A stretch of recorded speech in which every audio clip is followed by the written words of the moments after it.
Halo, kembali lagi di Fungsional Indonesia. Di video kali ini kita akan membahas soal uji kompetensi ASN Kemenhaj.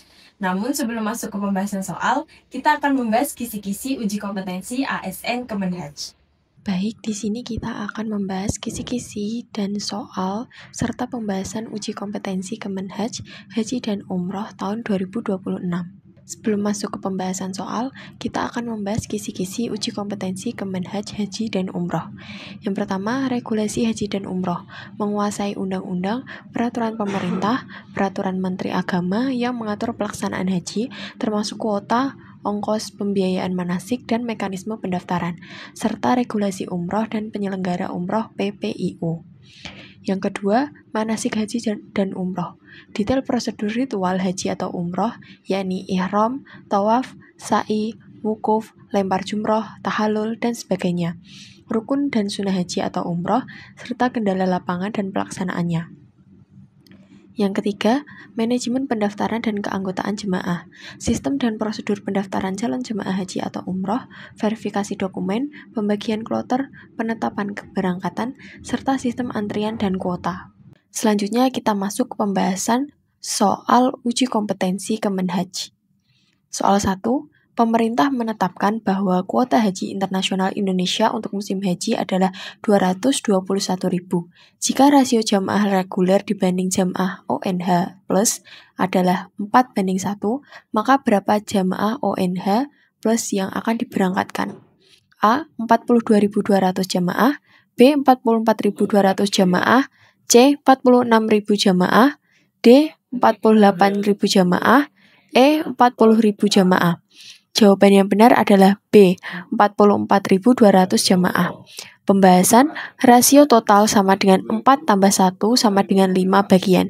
Jumlah ONH plus sama dengan 1/5 dikali 221.000, sehingga hasilnya 44.200 jamaah. Selanjutnya soal 2. Seorang petugas ingin menghitung rata-rata waktu antar pop keberangkatan bus dari Mekah ke Mina.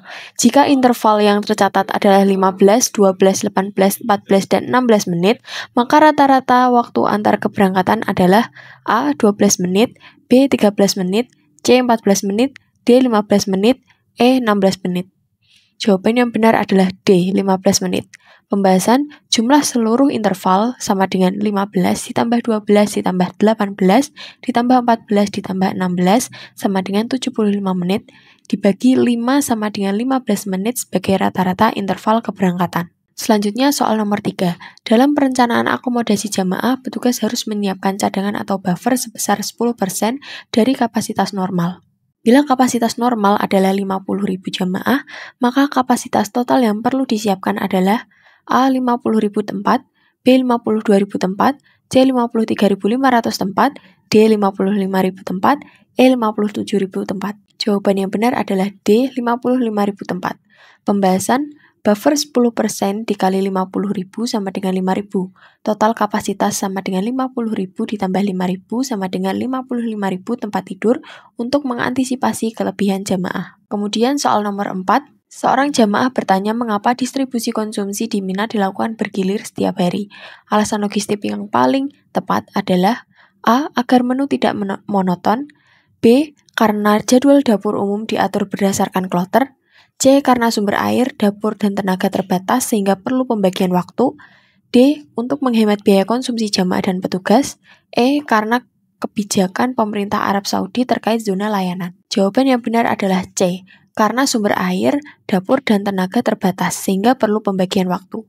Pembahasan, distribusi konsumsi dilakukan bergilir karena keterbatasan sumber daya logistik, yakni air, dapur, dan tenaga kerja. Sistem bergilir membuat distribusi lebih efisien, terhindar dari penumpukan antrian, dan memastikan semua jamaah terlayani tepat waktu. Jika teman-teman ingin mendapatkan paket soal uji kompetensi ASN Kemenhaj, kalian bisa menuju ke website fungsional.id, kemudian kalian masuk ke sistem CAT. Setelah itu bisa login menggunakan email dan password yang sudah diregistrasi sebelumnya. Setelah masuk pada sistem, kalian bisa menuju ke paket pembelian. Setelah itu, cari paket tryout yang diinginkan. Di sini kita akan mencari paket Kemenhaj. Di sini sudah tersedia paket uji kompetensi ASN Kemenhaj Haji dan Umroh. Kemudian klik ambil sekarang. Setelah itu pilih metode pembayaran. Di sini kita memilih BNI Virtual Account. Kemudian klik bayar sekarang. Setelah itu akan muncul kode bayar atau nomor VA. Kemudian salin nomor VA. Kemudian lakukan pembayaran pada m-banking. Setelah melakukan pembayaran, soal akan dapat diakses pada menu paket saya. Itulah beberapa pembahasan soal uji kompetensi ASN Kemenhaj. Jika teman-teman ingin berlatih soal berbasis CBT berstandar nasional, kalian bisa langsung mengunjungi website fungsional.id. Di sana, kalian bisa mengerjakan ratusan soal yang dapat dikerjakan kapanpun dan dimanapun. Terima kasih.